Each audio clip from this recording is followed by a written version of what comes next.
Na Blejskem gradu je v pritličju muzejske stavbe na ogled nova stalna razstava, posvečena naravni in arheološki dediščini Blejskega kota. Razstavo so v Narodnem muzeju Slovenije poimenovali Stoji tam Blejski grad. Naša ekipa si je razstavo ogledala še pred uradnim odprtjem.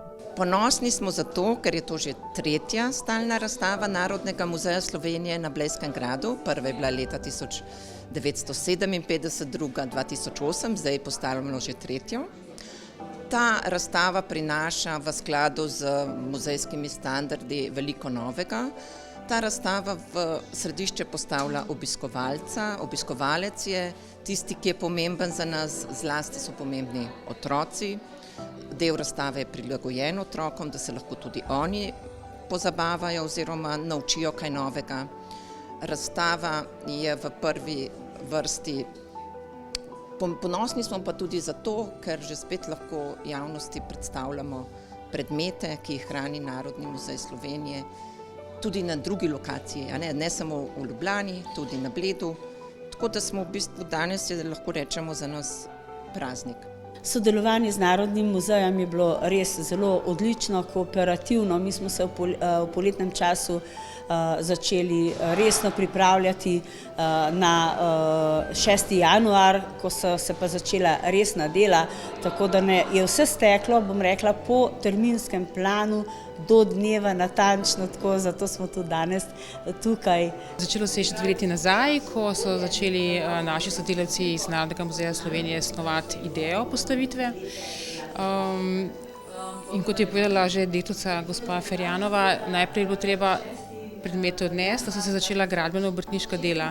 In ves čas smo sodelovali pri postavitvi seveda časovnice in je bilo to sodelovanje, moram ga pohvaliti, bilo je odzivno z obeh strani. Pred postavitvijo nove stalne razstave so v Zavodu za kulturo Bled pritličje celovito obnovili. Naš del je bil predvsem priprava na vselitev nove muzejske zbirke v prostore, se pravi osvežitev inštalacij, priprava inštalacij na novo postavitev, ogrevanje, parket in pa seveda moram reči, na kar sem zelo ponosna, ker je res izvedba odlična, na restavriranje oken, s tem, da so dobili tudi termopan stekla, tako da bo tudi nekako energetska sanacija, hkrati potem tudi obnova, restavriranje polkan, ki so bila že kar dotrajana, tako da delih je bilo treba prepraviti replike, notranje stavbno pohištvo, tudi vrata, podboje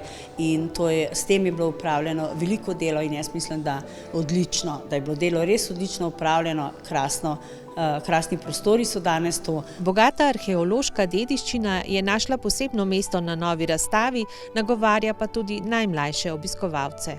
Predvsem neko razumevanje tega prostora in razumevanje zgodovine, zato smo tudi in v arheologiji včasih to zelo težko, ker nimamo pisnih virov, imamo množico materialnih ostankov, ki jih je potem treba nekako predstaviti, razložiti, ker so včasih seveda tudi nerazumljivi. Upamo, da nam je to uspelo, izogibali smo se nekako vsakršni preveliki simboliki ali pa skritim sporočilom, ampak pripovedujemo zgodbo kronološko, od najstarejšega proti mlajšemu.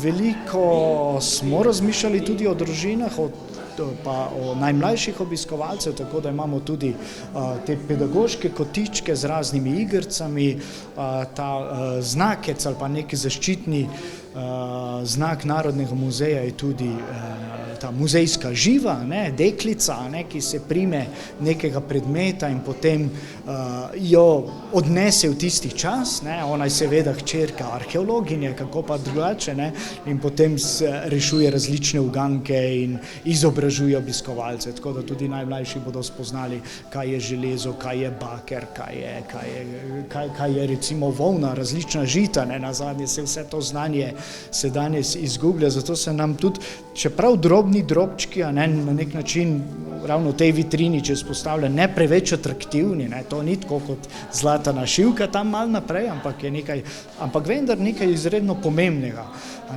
zelo zgodnjega, se pravi 4. tisočletje pred našim štetjem, že prvo kmetovanje v teh krajih, prvo obdelovanje njiv, vrtov, in te ljudje iz 4. tisočletja na Bledu so znali vse, ali pa uporabljali vse, kar v bistvu kupimo še danes, če gremo v trgovino. Mleko, jogurt, se pravi volnene izdelke, kruh, vse to pomeni začetek kmetovanja. Povsem novi luči je zasijal tudi prav poseben član nove stalne postavitve. Ja, ta los se mi je zdel prav ubogi, ko je bil prej v eni vitrini stisnen, tako da jaz sem si ga vedno predstavljala, da bo takole pred nami stal mogočen, kot je bil, takrat, ko je še živel na Sorici, tako da sem se zelo razveselila, da so enakega mišljenja bili tudi v Narodnem muzeju Slovenije in imamo danes to prečudovito žival tukaj razstavljeno. Drugi del nove stalne razstave o vlogi gradu bomo videli čez 1 leto.